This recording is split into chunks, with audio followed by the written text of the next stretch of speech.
But look guys, look. It's one of my greatest achievements, Wario Land 4 on the Game Boy Advance. Hello everyone and welcome to Courage, Wisdom, Power. We're a Christian gaming podcast where our mission is to have the courage to stand up for the faith, the wisdom to speak God's word, and the power to live for the Lord in everything we do. And just by listening, you are furthering that goal we set out to reach. This is our first monthly game-dedicated episode. This is going to be very experimental for us because we're trying out this whole thing. But it'll be great. Basically, Christian and I played one game for this month, and we both played it at the same time and are both going to give our reviews and both give spiritual connections in the end, too. I'm Henry Nightingale. This is Christian Martin. Christian, okay, I know I said this was a full episode dedicated to a game, but he has a topic that he really, really wants to talk about right now, and he doesn't want to save it for next week. Christian, what's the thing you really want to talk about that's not Wario Land 4? I got another CRT. How big? 20 inches. A flat screen. Ooh. It has a component on the back. Uh-huh. That's pretty nice. I drove an hour and a half to go get it.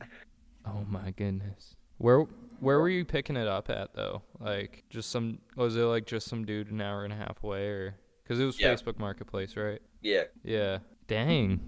Well, what have you done with it? Nothing. I've cleaned it all out. I've hosed it off. Oh man, But I haven't messed with it because I fell asleep last night with it on, and it has this weird thing called Energy Star, so it turns off every like 30 minutes of inactivity. What in the world? That's annoying. That was a weird thing about the guy selling it to me. He was like talking up the Energy Star, and I'm like, bro, I ain't buying a box TV for energy efficiency. That is weird. That is very, very weird. That's a very weird thing to be excited about. Yeah, I was like, yo, I ain't buying this box TV for energy efficiency. I have 4 of them. Uh-huh. It was probably... I'm going to turn them all on at the same time and pay $200 more on my electrical bill. Yeah. Woo. So you just said you have 4 of them. Tell us about all 4 real quick. Why? Because you think they all have their special quirks? No, just tell us about them. Just why not? I got Orion. Mm-hmm. 13 maybe. It's either 12 or 13. No, it's a 10. It's like a 10. I stole it from my grandma's basement. Okay. It has I took it because it has perfect alignment and geometry. Ooh. And it has low hours, and it was made in 2004. Nice. It has composite and coax on it. Okay. I like it. I put stickers all over it. Nice.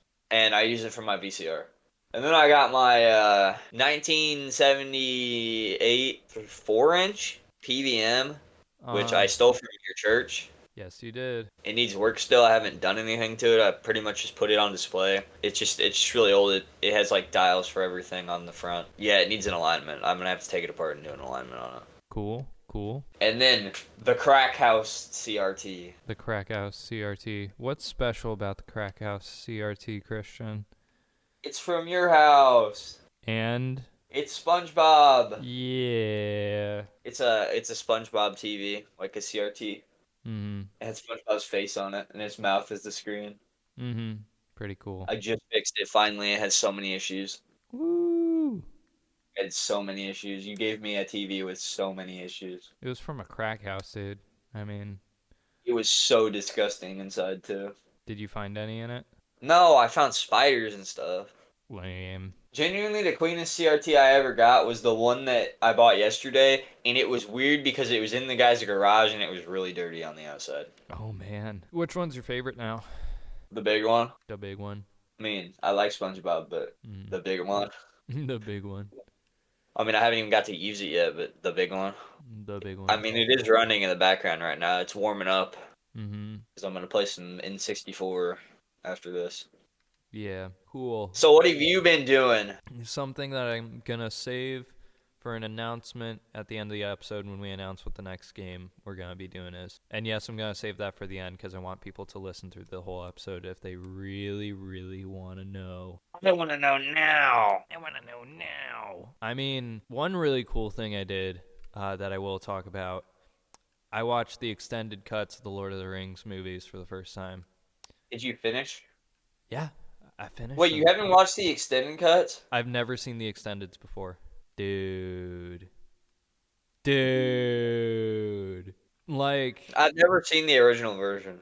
really? I've only seen the theatricals. Yeah, no, dude, the extendeds, I always had them described to me like kind of derogatory as like, oh, it's just the same movies, only now Pippin and Mary get into more shenanigans.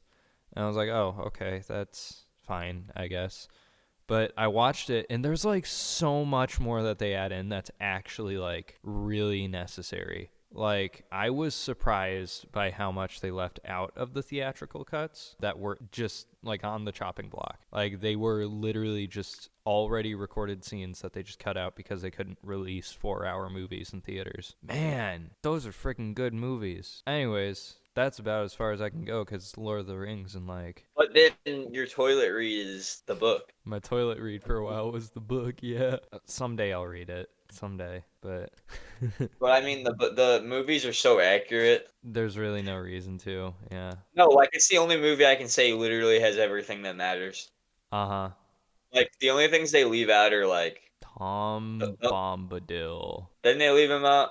Tom Bombadil. What did he do? He was another member of the Fellowship who's just a weird little guy. He's in the book? Yeah. You follow him around? Yep. He's just a silly guy named Tom Bombadil. I'm looking him up. You're looking up Tom Bombadil? You're gonna have a fun time, dude. I'm gonna look him up. What in the world? Tom Bombadil. Dude, It's an he entire... first appeared in the 1934 poem called The Adventures of Tom Bombadil. Uh-huh. He is an original character from the books that was completely left out of the movies. Why? Uh-huh. He was a supporting character in The Lord of the Rings. Dude, there's a bunch of memes of Robin Williams being Tom Bombadil on the movies. No, what? Okay, wait. Tom Bombadil. Why was he cut? I want to see. Frodo Baggins and company meet Tom Bombadil in the Old Forest. The idea for this meeting and the appearances of Old Man Will and the Barrow Wight can be found in some of his notes. He's mentioned but not seen near the end of Return of the King. So he kind of just pops up. Tom Bombadil was cut because he doesn't advance the plot. He doesn't. He really doesn't. That's what it said.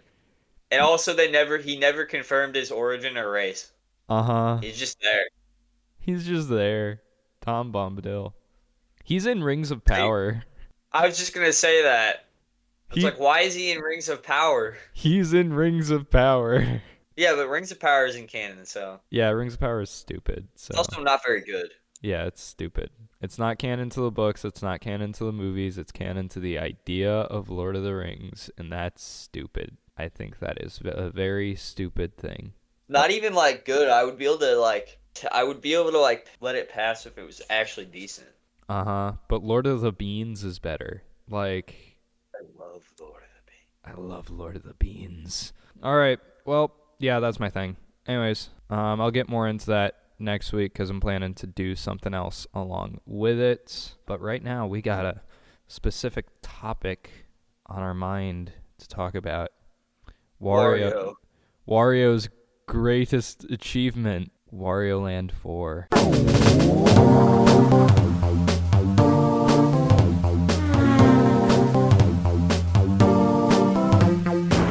So, first, before we do anything, what is Wario Land 4? What is it? Let's explain what that is. Like just a basic... Platformer for the GBA, the end. It's a platformer for the GBA where you play as Wario. It's everything that made Mario popular. Uh-huh. It just flips everything that's Mario on its head. It's an anti-Mario game. That's why I'm bad at the game. Indeed. Let's do the background of it. Let's just dig some more into like what Wario Land 4 is and why it was made, when it was made. Oh. It's really kind of an experiment for like the sound capabilities and the sprite capabilities of the GBA. Yeah. And it was a pretty early title, and it really doesn't show it. It's honestly one of the best looking Game Boy Advance games. Like, if I'm being honest, it looks incredible, and it doesn't have like that Game Boy Advance like that early Game Boy Advance game like brightness to the colors. I don't know why. Yeah. You think they would have? You think it would have, yeah. Like, I have a copy of Mario World for Game Boy Advance, and that is, like, the key example of, like, that Game Boy Advance, like, color brightness. This doesn't have that, which is very weird. Wario Land 4, it was an early release for the console. Actually, I'm going to look up the exact date because I forgot.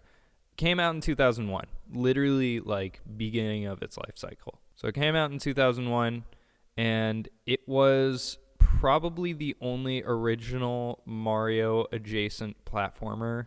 No, it was the only original Mario adjacent platformer on GBA. Because, like, all the Mario platformers we got on GBA. Yeah, it was the only original. It was the only original one. All the rest are ports. And it is the fourth game, as it's Wario Land 4. The fourth game in the Wario Land series, which was a series on the original Game Boy and Game Boy Color, which were sequels to Mario Land, which how Wario Land happens is just such a weird thing. It didn't start as Wario, it started as just the portable Mario games. And then they're like, hey, let's do this silly little like side game about Wario, who's this guy from one of the other ones.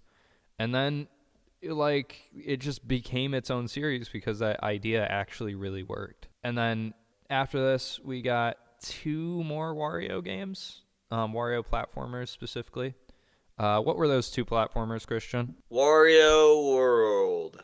And Wario Shake It. Or if you're from Europe, the Shake Dimension. We were literally talking about that the other day. Or remember, I was calling it the Shake Dimension on our text messages, and you never said anything. Yeah, I know, because I think that's a funny name. I was trying to wait for you to call me out for calling. Dude, I'm the PAL game. I'm not gonna call you out for calling it Shake Dimension, dude. I mean, it's freaking Shake Dimension. What's the weird Yoshi game called in PAL? The weird Yoshi game. I know Star Fox and Yoshi Topsy Turvy is Yoshi's Universal Gravitation. What? Yeah, the GBA game Yoshi's Topsy Turvy from the US is called Yoshi's Universal Gravitation in PAL regions. I love hearing the localized Nintendo names, because what is it? Star Fox? So No, it was only one game though. Yeah, and it's because there's a company in Europe that's like a tech company called Star Fox, and so they're like, hey, you can't use that name, so they called it Lilat Wars. So weird. Only for the first one though. Yeah, only for the first one. Bro, I really want to play Yoshi's Universal Gravitation. Yoshi's Universal Gravitation. Right off the tongue. Definitely does. That's our background for it. Christian, this is actually a question tied into the background that I really want to ask you. Why did you pick this one? I don't know. You know? It looked cool. He gave me 2 options, either Wario Land 4 or Super Mario RPG. It just looked cool, that's why. Yep. All right, cool. It's the only unique platformer on the GBA. It's the only unique platformer on the GBA. Besides that one Lego game that sucks. Yeah, we're not gonna where talk about that one. The one where you glitch. Okay, Christian, what's your like background with Wario Land 4? What did you know about it before playing it for the show? I did on an emulator in math class because I never wanted to do my work. Did you ever play it in speech? Yes. Actually, no, I didn't play that many games in speech. I actually paid attention. I played most of Zero Mission in speech. I did play some in whatever class that was that we had that you got in trouble in, the English class. What English class was that? The one where you wrote about that and then you got in trouble for it? What did I write about? I don't know. It's something they thought you were being racist or something. Oh yeah, that was English. Yeah. I played a lot in there because I didn't like that class. Yeah, that class kind of sucked. It did kind of suck. Why do you think I was just blaring music? I didn't notice. I was kind of out of it through that entire class. So, I mean, you know why? Because it sucked. My background with this, I knew it by name. Played a Back when I was obsessed with ROM hacks for a little bit there, I played a version of it that like swaps out some of the models with more concept art accurate ones called Parallel Worlds. And apparently that's still a really good hack. Parallel Worlds for the Wario Land? Yeah, Wario Land 4 Parallel What's it do again? Worlds. It replaces some of the models with more concept art accurate ones, and I think it also adds a boss. Bro, did you play that instead? No. I played the original. Did you want to play Parallel Worlds? Kind of just for the bit, but I didn't. I did not do that. I would have been okay with you playing it. All right, that's cool. And then I also knew about Wario Land 4 because we've had a lot of Wario Land 4 likes that have been coming out recently. That people Really though? Okay, like 2 of them. But like Really? Yeah, I was gonna say we have a lot. Only like 2. we have like 2. But they're games that I hear way too much about. People are like, you gotta play this game. And I'm like, that's just Wario Land 4. Like, it's not even different. It's just Wario Land 4. And they're like, but it's so good. Okay, yeah, go play Wario Land 4. Those are Pizza Tower and Anton Blast. I've heard both of them are very good games.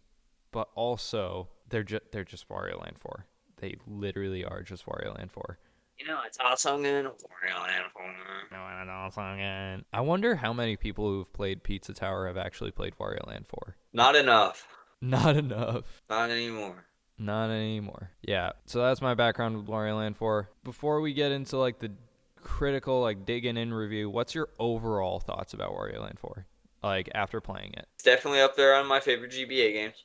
All right. I love the art style. The music's fun. Uh-huh. I want to buy the game for my Game Boy Advance player. Uh-huh. The boss is kind of stinky. They are stinky. We'll get back to that. Cool. My overall thoughts. It's kind of a weird thing to find overall thoughts for. I thought it was probably one of the best Game Boy Advance games I've played, which I haven't played a lot of Game Boy Advance games.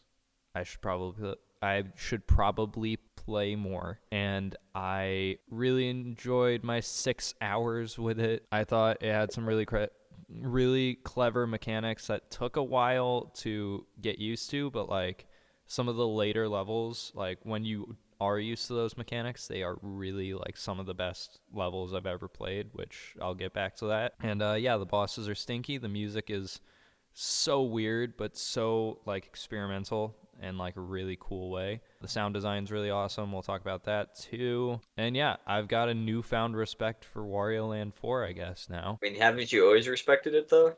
Yeah, but just as like I've heard it's a good game, but like now I know it's a good game. So The like, best. the best game. It's the best one. Now I've heard there are plenty of other great platformers on GBA, and I hope to play those someday. Like I kind of want to play the one where you glitch. the one where you glitch. What's that one called? I forgot what that one's called. It's a Lego property. It's a Lego property, yeah. Scott talked about it. The one where you glitch. The one where you glitch. No, but what's it? Drill Dozer. I've heard like really great things about Drill Dozer. Bro, you used to play Drill Dozer. I did not. I never owned Drill Dozer. Not Drill Dozer. Oh, I was thinking of Mr. Driller. Mr. Driller. I love Mr. Driller, dude. Mr. Driller's great. I think that On GBA, you played Mr. Driller GBA. Mr. Driller GBA is actually great though. No, not GBA. It's the Game Boy Color version because it's a super scaled down version of it where it's just like the main arcade game, and it's so good. It's so good. You should play the GBA version. I should. I played the PS1 version, which is fine. Don't you own it? No, it was on the PS1 Classic. RIP. Rip, dude. Dude, we sold that. We sold that. What did I get for it? I got $10. $30. What did you buy from there that you basically traded for PS1? I think Final Fantasy Tactics for the PSP, and I got you Wipeout. Bro, that was literally on the PS Classic. Uh-huh. But it was Wipeout Pure, though. Actually, Final Fantasy Tactics was Dude, that was not literally on the PS Classic. Final Fantasy Tactics was not on the PS Classic, but I modded it onto it. Same with Wipeout. So, yeah, that was my overall thoughts. First off, on the docket, gameplay. Game feel, if you want to be really... Game feel? You really want to be that guy, you know? I'm going to go to Funky Town. Funky Town game feel. It's like mouth feel. like it's tasting a fine wine, because this game's a fine wine. Ew. Yeah. Yeah. This game's Gross. a fine wine. All right. So gameplay. What's the general gameplay? We kind of described it earlier, but like more in depth, what's the general gameplay of Wario Land 4? The antithesis of Mario platformers. How so? You don't jump on it. Sorry, I cut you off. That was my bad.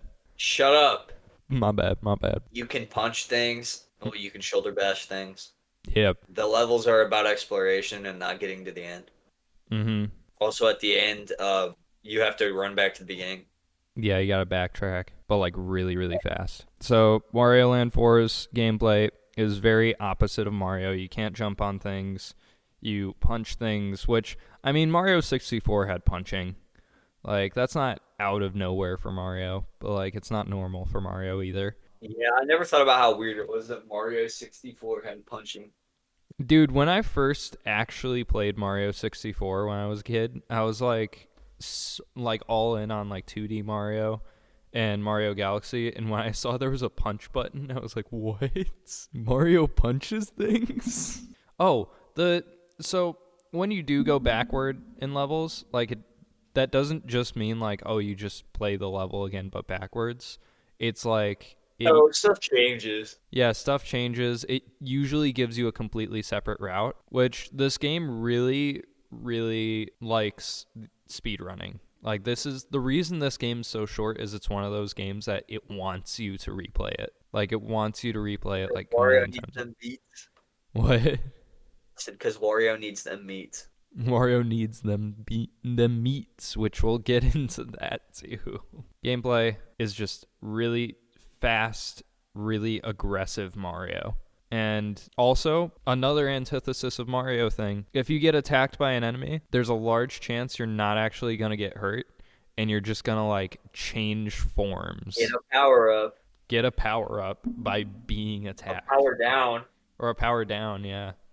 Depends on the situation. Like, there's one enemy that'll just light you on fire, and then you'll just start sprinting at things. And there's another that, like, will turn you into goop, and so you fall through any, like, fall through floor. Goop. Gunk. That is not goop, bro. That is, like, zombie disgusting.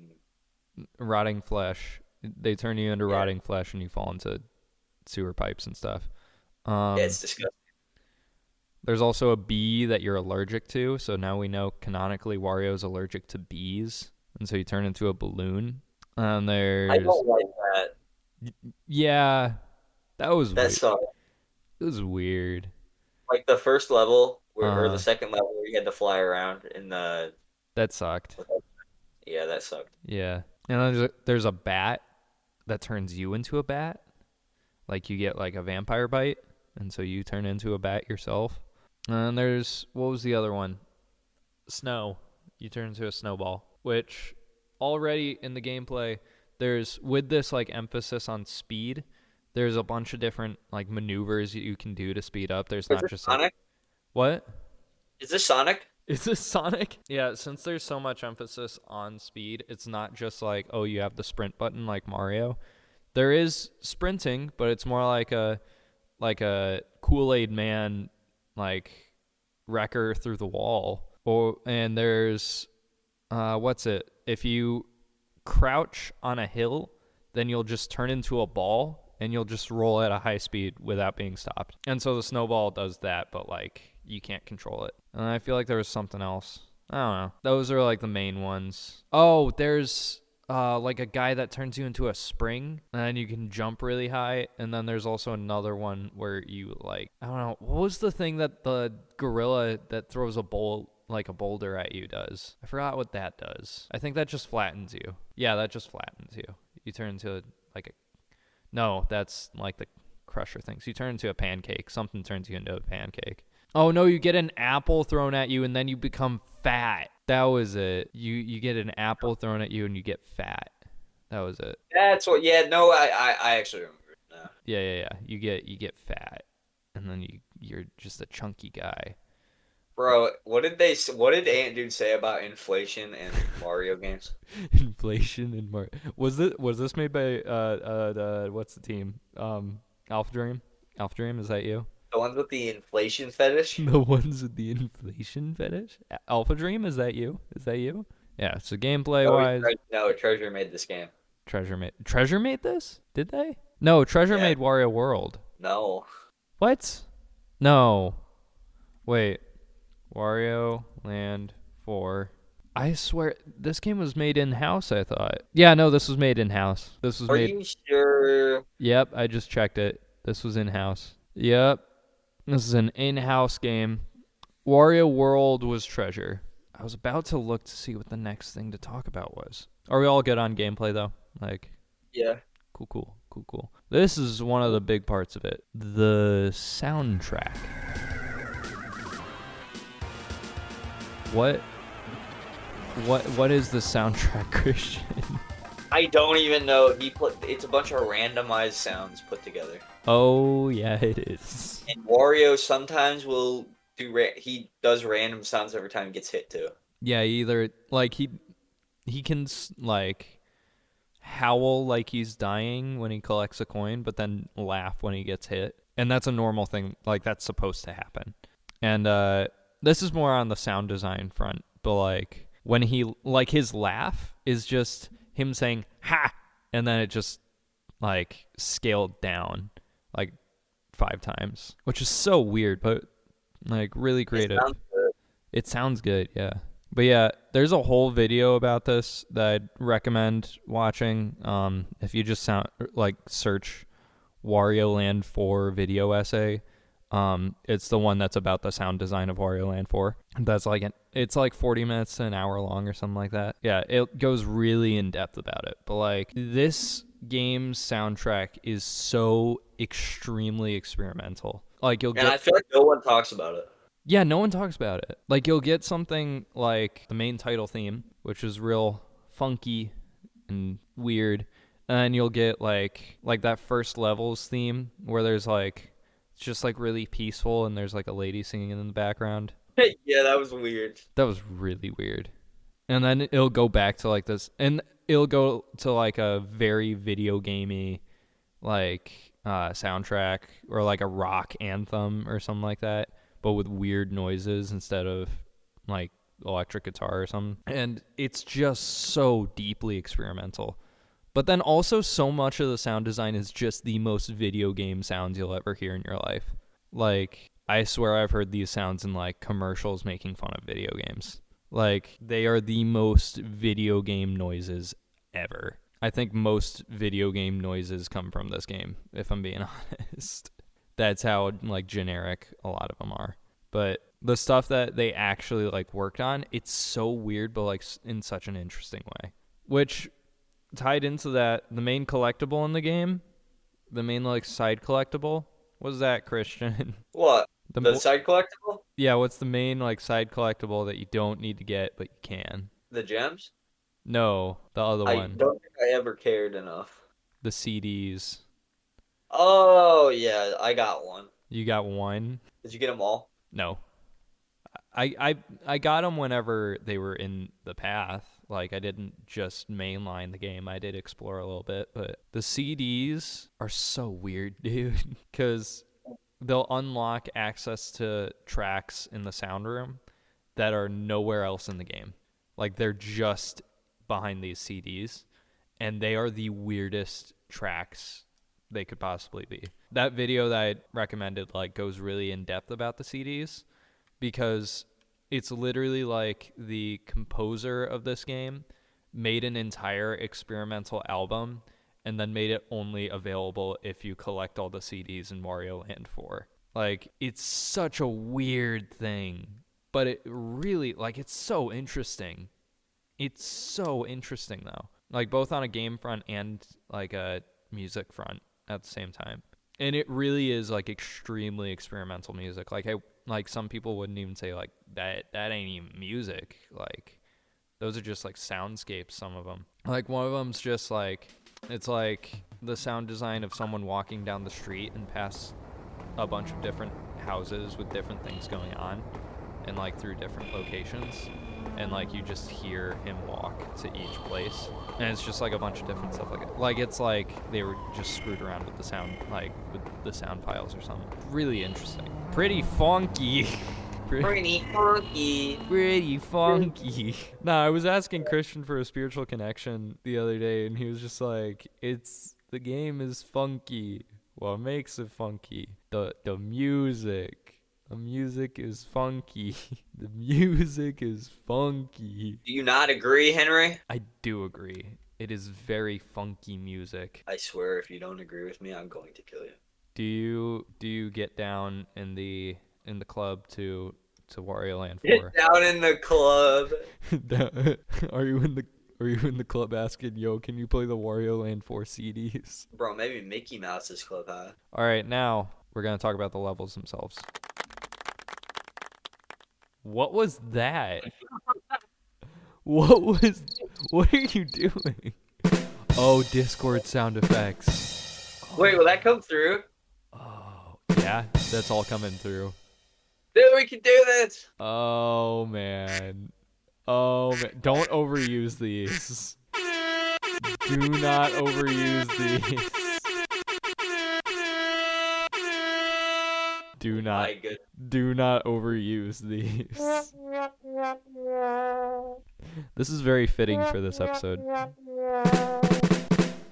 If there was any episode I was okay with random sound effects, it would be this one.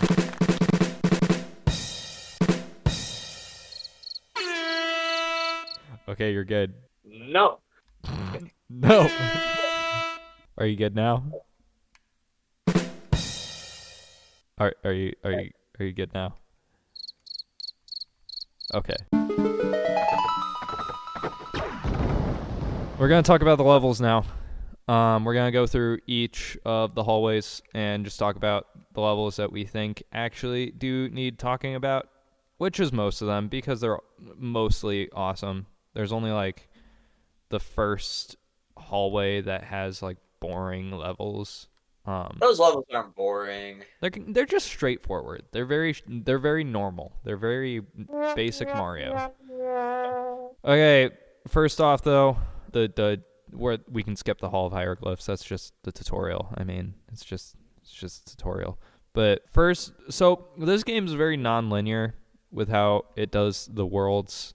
Like you can literally go down whatever passage you want, which I accidentally played the passages in reverse order, completely on accident. Christian, I'm already sad that I did this. But I started what was supposed to be the last one, and then I ended with the first one. Christian did not do that. He had an even worse time. He had an even worse time. Christian, tell us what happened with... I didn't even get to finish the game. Why? What happened? My RetroArch just decided it didn't want to work with my controller anymore. Mm-hmm. Very sad. Okay, so the first hallway is the Emerald Passage. Christian, the first hallway is the Emerald Passage, which is very themed around nature and just plants and stuff. So the first level. I like that one. You like that one? Yeah. I thought that one was kind of basic, but if you liked it, let's have you talk about it. Palm Tree Paradise, the first level, or what's supposed to be the first level. What did you think of Palm Tree Paradise? I thought it was really fun and easy. Very easy. It's pretty first Bro, we level. going through every single level, dude. We don't have to talk like deep about them, but like, what's one that like stuck out with you for the Emerald Passage? So there was Palm Tree, The first level. just Palm Tree Paradise. I really liked the first level. Yeah. What was it that you liked about it? Just the setting and the music. All right. It is one of the better tracks in the game. Like, of a pretty great soundtrack, it's one of the better ones. Of Emerald Passage, I would say none of them really stuck out to me. They all felt pretty normal, if I'm being honest. I kind of like the water level. The water level was pretty straightforward, but like it wasn't one where I was like, oh no, a water level. Like, it really wasn't that bad. And then the boss at the end of Emerald Passage was very, very simple, which is a rare commodity in this game for the boss fights. So, what was this first boss fight? Cractus. What was this? Cractus. Cractus. That's actually what it's called. Yeah, they knew what they were doing there. Cractus. Bruh. That's amazing. I love that. Cractus. Okay, why are all the bosses so scary? I don't know, dude. It's weird. It's really weird. It's a really weird choice. But yeah, Cractus. What's up with Cractus? Yeah, you have to like ground pound on his head, don't you? Yeah, it's the most normal of the boss fights, not including the tutorial fight. It's the most normal one, if we're being honest, because it's just ground pound on the head. Very Mario, very basic, and that's most of the first world. It's just very Mario, very normal. It's like setting your expectations, so then when you go to Ruby Passage, they're completely blown out of the water. Screw Ruby Passage. Screw Ruby Passage. Because you were expecting after Emerald Passage, like, oh, this is just gonna be like a normal platformer, and then Ruby Passage pops up. So what's the theme of Ruby Passage specifically? Do you remember what it was? No, because I get them confused. Yeah, Ruby Passage was like the mechanical one. So it was the Curious Factory, the Toxic Landfill, the Fridge, and the Pinball Zone. Dude, the fridge! I liked the Fridge. I actually really enjoyed the Fridge. I thought that was a really creative level, though. But what's up with the Fridge, dude? What's up with it? Why are you saying the Fridge? I watched a video of the fridge because I didn't get to that. I think that was the last passage. Oh, really? Yeah, dude. So two of them I had to watch videos of. Mm-hmm. So the Fridge and the Pinball Zone, I'm guessing. Yeah. So of the ones you played, Curious Factory and Toxic Landfill, which one did you like? Toxic Landfill. Mm-hmm. What'd you like about it? All of the poison. All of the poison.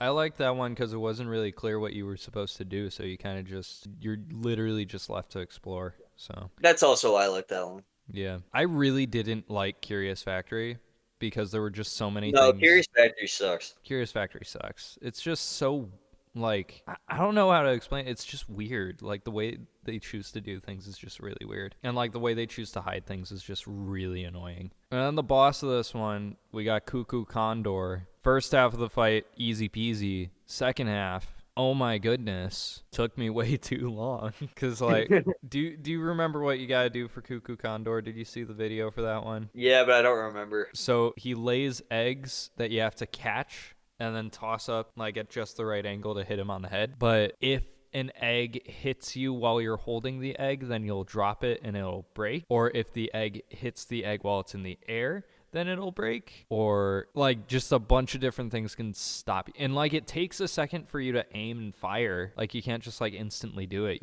And there's not even, like, a guarantee that I'll hit. It's so annoying. And it's the first of the very annoying bosses in this game. Did not like Cuckoo Condor. Next passage. Did you play Topaz Passage? Or did you watch a video? No, that was the other one. That was the other one you watched a video of? Yeah. Yeah, that's the toy one. So the toy one, 4 levels, toy block tower, the big board, doodle. I'm glad I played the Sapphire Passage, though. You played Sapphire Passage? Yeah. Okay. So, like, what order did you play them in? I played Emerald Passage, and then I played Sapphire Passage. Okay, cool. That's an interesting order. You kind of just did whatever you felt like. Yeah. Cool. Topaz Passage, toy block tower sucks. Toy block tower sucks. I forgot what Toy Block Tower was. Toy Block Tower, you had the triangles and you had to toss them, right? That was fine. Oh, I didn't like the big board. That one sucked. Big board. Big board was dumb. That one was really dumb because it had to do with, like, luck. Chance wheel. The chance wheel. That sucked. Doodlewood. I like Doodlewoods. You like Doodlewoods? Did you? I thought it was a little annoying. Topaz Passage just kind of sucked. Topaz Passage does kind of suck, though. Domino Row. Domino Row. Eh. I wanted to like Domino Row, but I really didn't because it took way too many times to actually get to a point where I could get all the, like, the gem things. And then the boss fight at the end is the worst one in the whole game. Oh, Topaz Passage sucks, dude. Errand, worst boss fight ever. So Errand is like a 3-step process to hit it at least once. And even then, it's not a guarantee. Basically, it's like this rat that has a giant balloon of a teddy bear. And what you gotta do first is you gotta hit its foot just right. Hit the hitbox of the foot. And then it flips over. Actually, no. First, he drops like a spike dude. And you gotta pick up that dude. You gotta throw it up and hit him right in the center. And then he deflates, and then he floats down. And if you don't hit the foot, then he floats back up to the top, and you gotta try again. So you hit the foot, and then he flips over, and then you have to hit the rat while his head's sticking out. But if you don't hit the rat, then he floats up to the top, and you have to do it all over again. And he has just as big of a health bar as the other bosses, and it's such an annoying process, and it's the worst boss fight in the whole game. Worst thing. You think Errand's the worst? Errand's awful, dude. Errand sucks, dude. I didn't like Cat-Bat. Cat-Bat? I thought Cat-Bat was fine. I thought Cat-Bat was fine. I don't know. I thought Errand really sucked, dude. Speaking of Cat-Bat, my favorite passage, I think, Sapphire Passage. Sapphire Passage. I didn't like Crescent Moon Village that much, but I liked Arabian Night. Yeah. I don't really remember Arabian Night super well, but Crescent Moon Village was fine. Fiery Cat. Yeah, sorry, you talk. Fiery Cavern! I hate Fiery Cavern. Why? There was too much based on timing, and I guess I just hit the timing just wrong, where like when I jump when the geyser was lowered, I'd get hit by one of the boulder guys. But the second half of Fiery Cavern was great. When it freezes over, that's great. Hotel Horror! Hotel Horror is great, dude. Hotel Horror is just so good, dude. I love Hotel Horror. That one was really fun because you actually got to like explore it pretty openly. Dude, Hotel Horror. Oh my goodness, that's such a good level. We got the Golden Passage after that. Yep. So, but Cat-Bat, what did you hate about Cat-Bat? Everything. Why? It was scary. It was scary. Also, the freaking water below the floor. Mm-hmm. With the fish freaking swimming around underneath. That sucked, yeah. That did really suck. And if you got hit, sometimes you turn into Puffy Wario, and it sucked. That sucked too, yeah. And now, Golden Passage. So, yeah! Golden Passage, like when you see the timer and you see what you're supposed to do, it makes you think that it's going to be really hard, and then it's not. It's actually pretty easy. It's pretty straightforward. Golden Passage is like the final like test of strength where you do like every single thing that you've learned all the way through, and you use pretty much every ability and pretty much every skill that you've learned, and it's just one really long timer mode, and it's fine. I thought it was fine. I kind of forgot it was there. Henry. I kind of forgot about it. Because the boss sucked. The boss, I just sucked. You don't like Diva? Golden Diva was actually kind of a fun boss once I actually knew what I was doing. I was just doing it stupid. I didn't play it, so. Yeah. So Golden Diva is a 3-stage boss. The first stage, you got to break her mask, which takes like 4 tries. And then the second stage, she throws out different items that do different things that are connected to different things you did throughout the game. And then the third stage is she just starts stomping on the ground and like breaking the ground below you and revealing spikes. And then there's actually a 4th stage too, but it's like her final health bar, and it's just she turns into a pair of lips and she's just wiggling around on the ground and you just hit her, and then easy dub, easy fight. Yeah, that's the levels. I thought they were pretty great. Some of them. Most of them, and then some of them sucked, and all the bosses. And also all the bosses. But also, like, it took me a while to realize that, like, you can't finish a world unless you collect, like, the full token thing. Like, I didn't realize that. Because I guess I just didn't pay attention during the tutorial, because I was just flying through it. I didn't realize that until I beat all 4 levels in Sapphire Passage, and I was like, why won't it let me through to the boss? I want to go get to the boss. And then it made me go replay a bunch of levels, and that was annoying. Were you happy about that? No. Did you want to quit the game? No. I was just annoyed. I did want to quit the game when I was fighting the freaking Errand. The bunny. What? Or the teddy bear, I mean. What about the teddy bear? I'm just laughing about Errand, dude. Yeah, Errand sucks. It sucks. It sucks. Anyways, the ending. How does this game end, Christian? Steak. Before the steak, what's like the actual ending of the game? The princess kiss, go to heaven. Yeah. But what's special about the princess though? What happens having to do with What is it? The more gold you collect? The more chests that you have at the end, like at the final boss fight. Yeah, it's the more chests you have by the final boss. Yeah, and depending on how many chests you have, you get a different princess sprite in the ending. And so there's 4 different ones you can get. There's the true princess, which is like, she's like older. And then there's the young princess. That's the one that I got. And then there's the hideous, which is just Wario, but a girl. And then there's the toddler, which is, why'd they do a toddler, man? Bro, you know how Wario is. You know how Wario is. No, I don't. I don't know how Wario is. Oh, dude.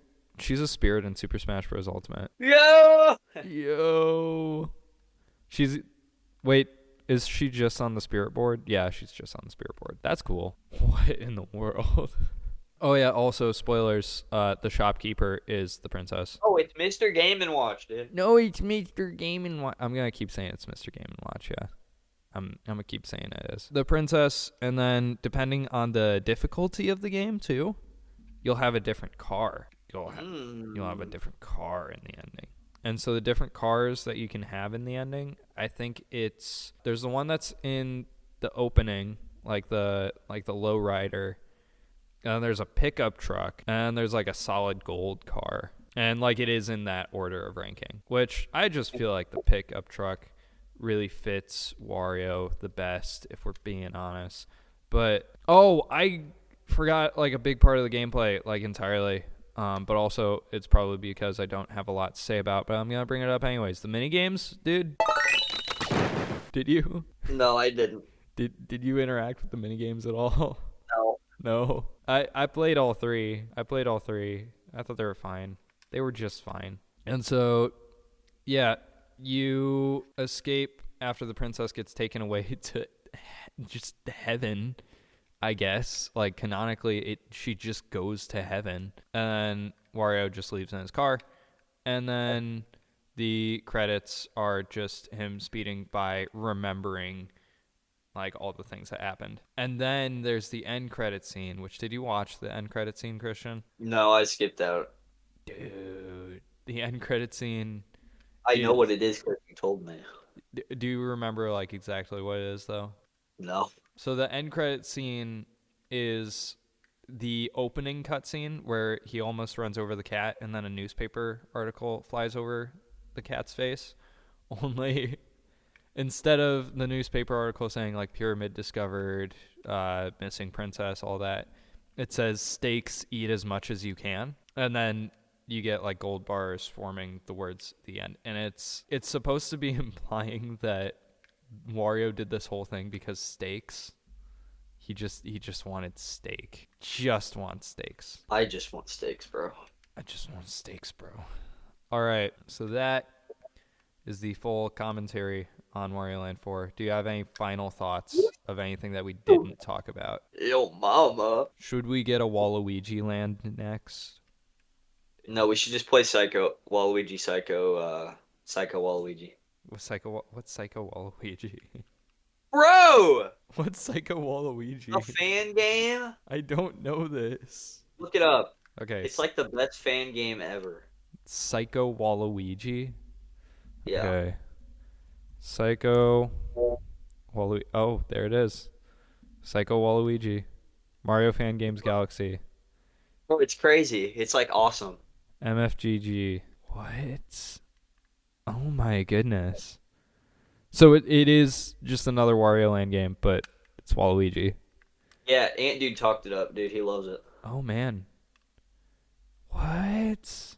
Takes the tried and true Mario formula and offers upon it a unique spin. Waluigi can use his psychic powers to grab nearly Yeah. anything from bricks to coins to enemies.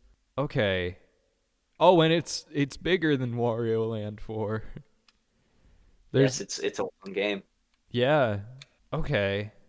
You should play it. I kind of want to. I honestly might do that after this. I might try it. All right. There's your recommendation, guys, I guess. Go play with Psycho Waluigi. Okay. Now the big I part. don't know how to download it, but Yeah, there's probably somewhere to download it. I'm actually going to look for that now. I'm going to look for the download link real quick. it was made in 2011. Yes, it was. That's weird. Okay. Final part of this episode, which we will also Bro, either that or you can play Toad Strikes Back. made by the same guy. Yeah. Yeah, I just read that. I want to play Psycho Waluigi though, and pretend that it's the Waluigi game we always wanted. It pretty much is. Pretty much is. Awesome. It's supposed to be awesome. Like most of the YouTubers I watch have reviewed it. Awesome. I'll check it out. Next up, the big part, spiritual interpretation.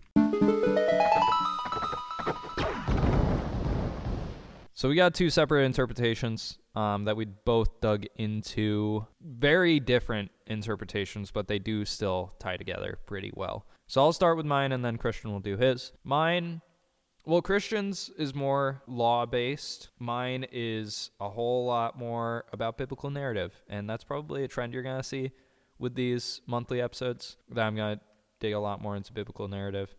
But And so am I!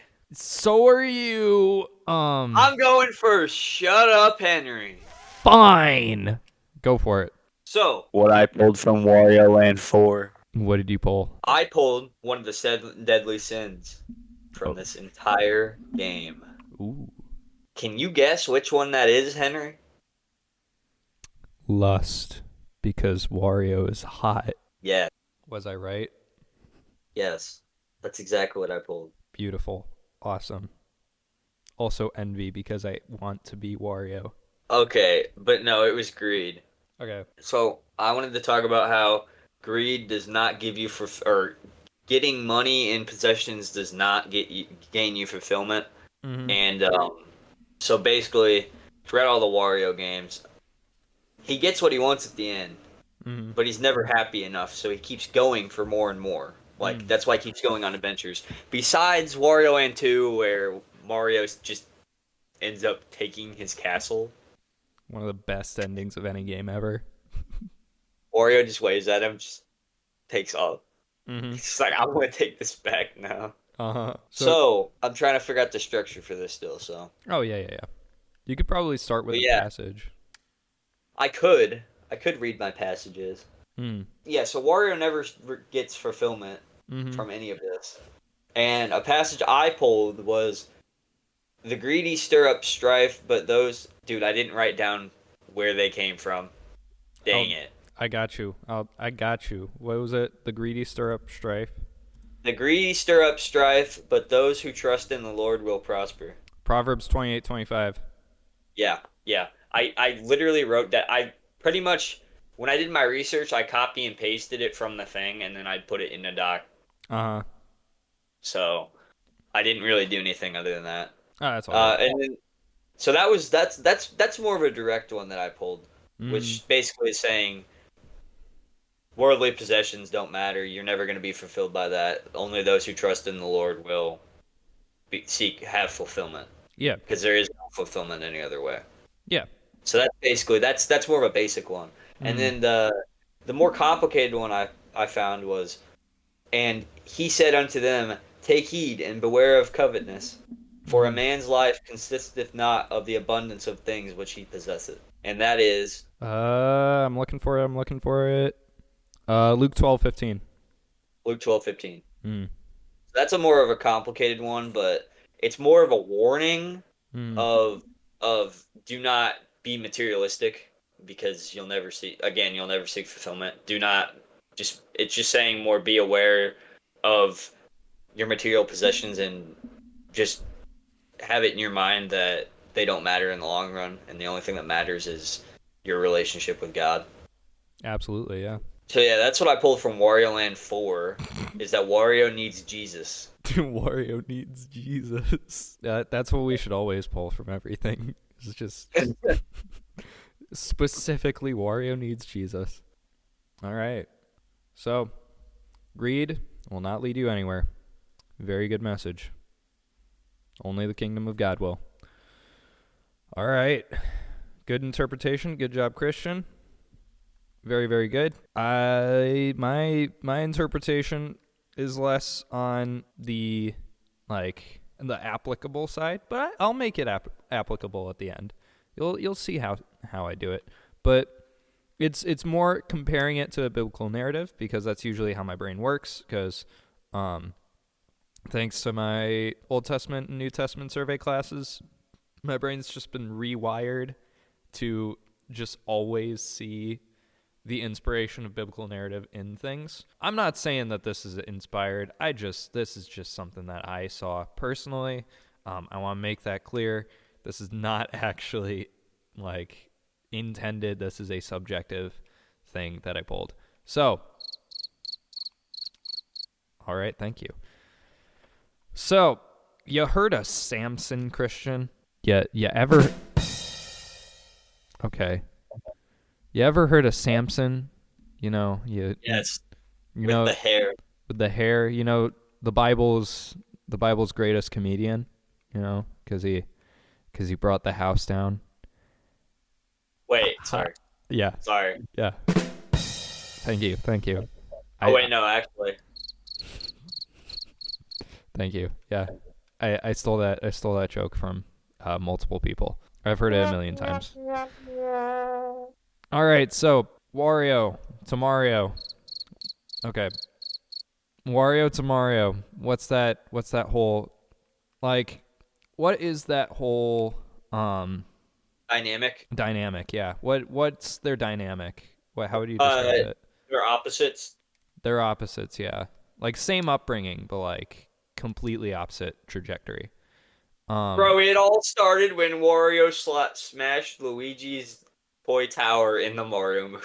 Yeah. I forgot about that.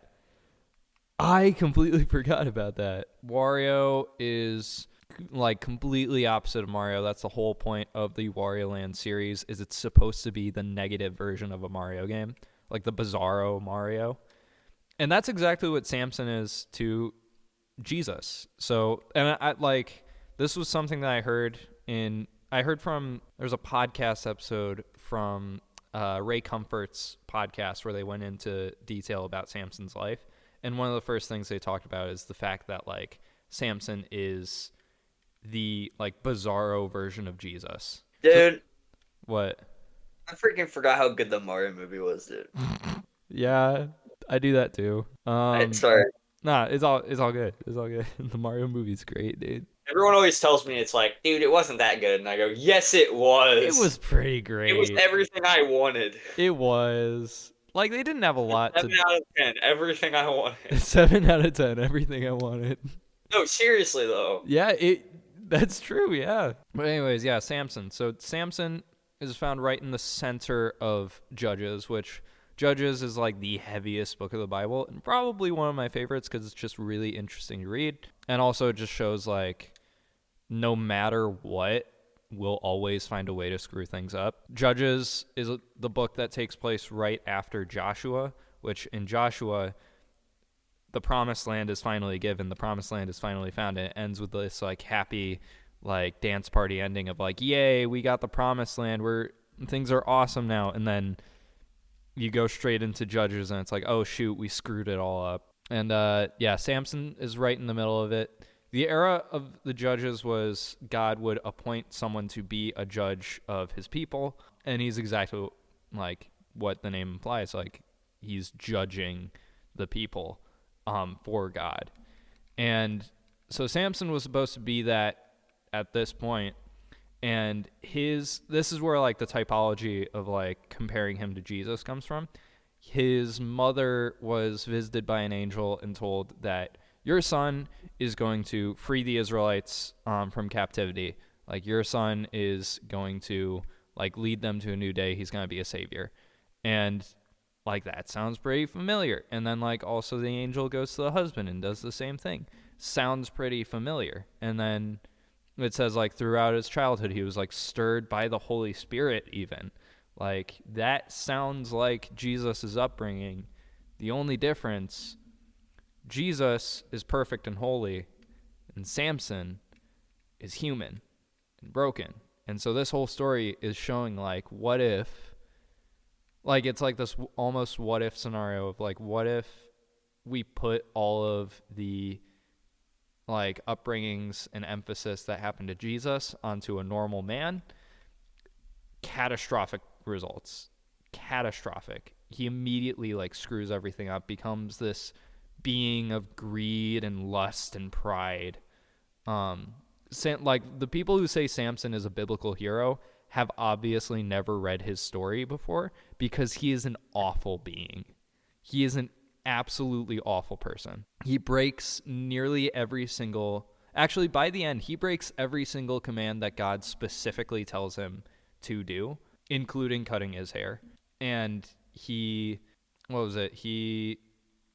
sleeps with prostitutes, he murders innocent people, he takes what he wants, he burns fields of his enemies, and he eventually falls because of his own lust towards said prostitute, Delilah.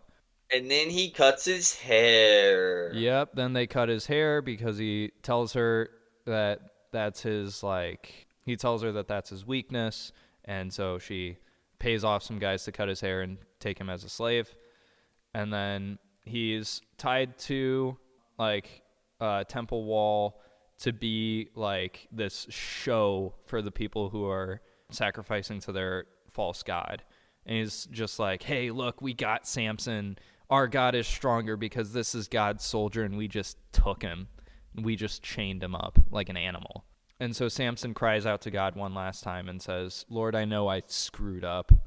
I know I messed everything up, but give me my strength back just this one last time, and I'll make good on my promise to save the Israelites.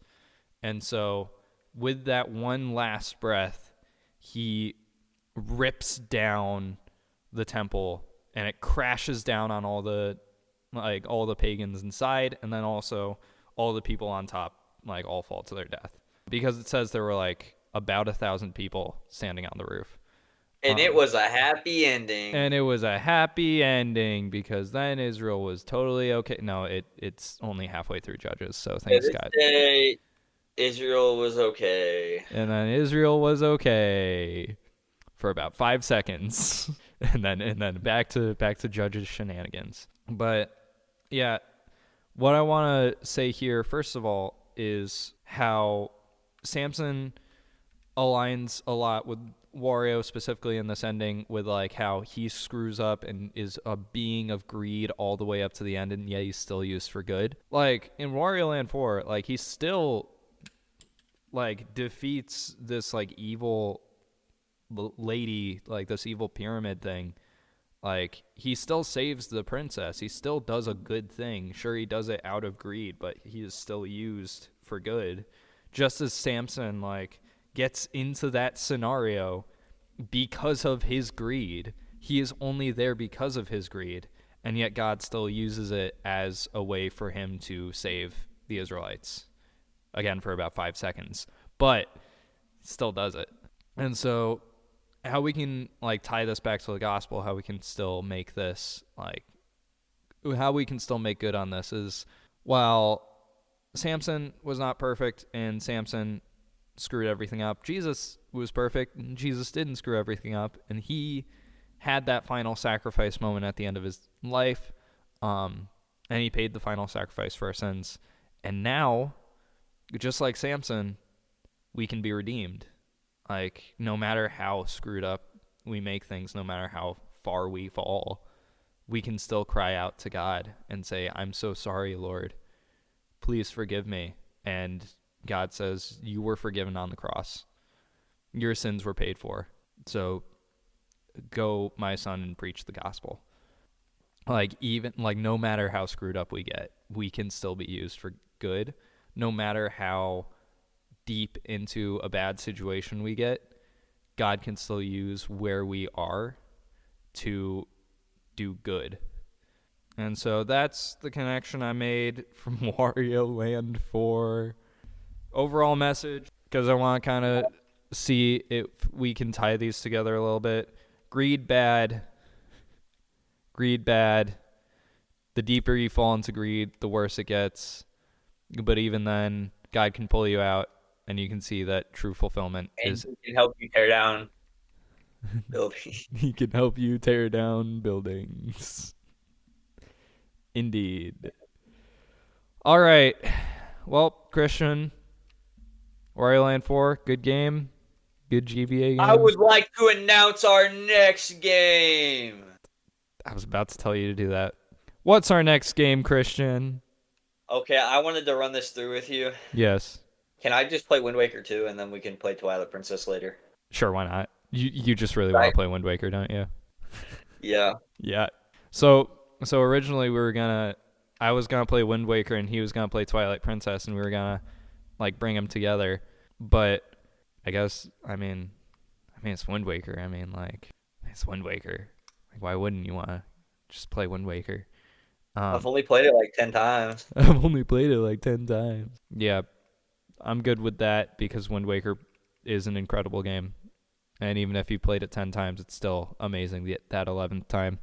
Just as a test, what do you think is going to be a message that you'll pull in the end from Wind Waker? Just Something about Noah's flood. Something about Noah's flood. Or something about not lingering in the past.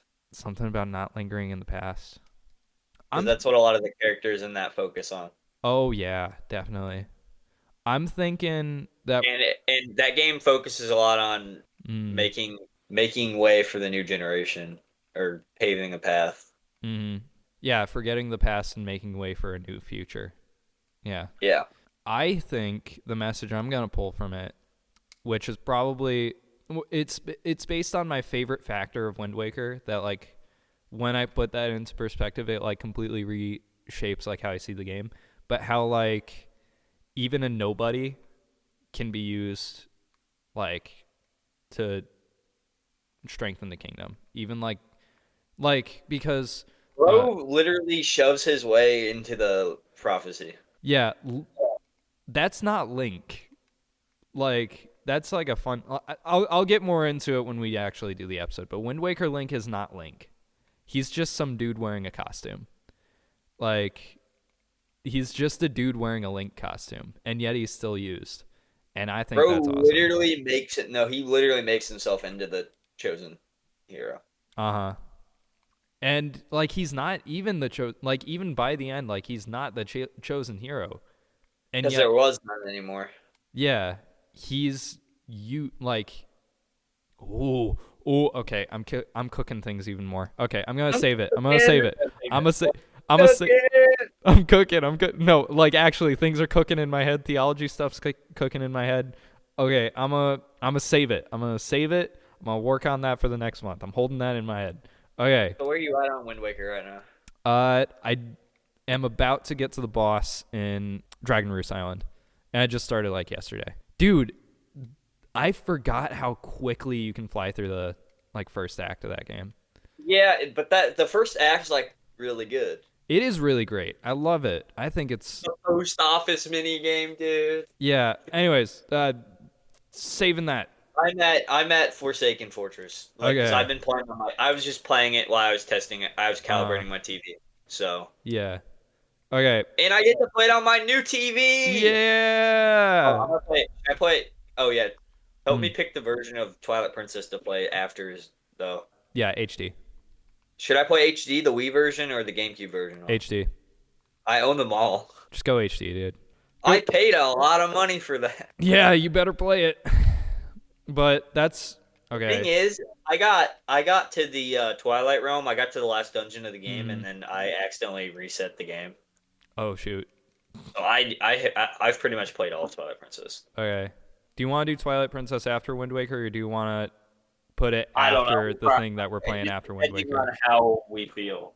Yeah, it depends on how we feel. Because right now I still want to play the unannounced game that I want to play after Wind Waker. So it really just depends on how we feel when we're done with this. All right, cool. Hope you guys enjoyed this. I'm Henry Nightingale. Christian. What's your name? What's your name? What's your name? His name is Christian Martin. Christian Martin. Okay.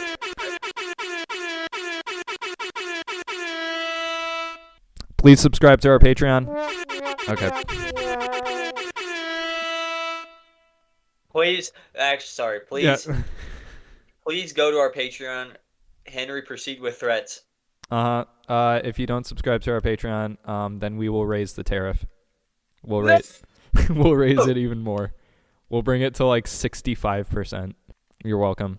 Go to our Patreon. We just posted our live reaction to the Switch 2 Direct. Before we found out about all of the crap. Before we found out about all the monkey paw crap going on.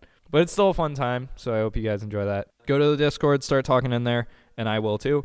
Again, if you don't, I will raise the tariff even more. Yeah, I will make it happen. I will go to Musk's house and, yeah, tell him to raise it. Buy some merch. We'll put out some more merch eventually. For now, we don't have more merch, but I got ideas cooking, and I just got to not be lazy and actually put them out.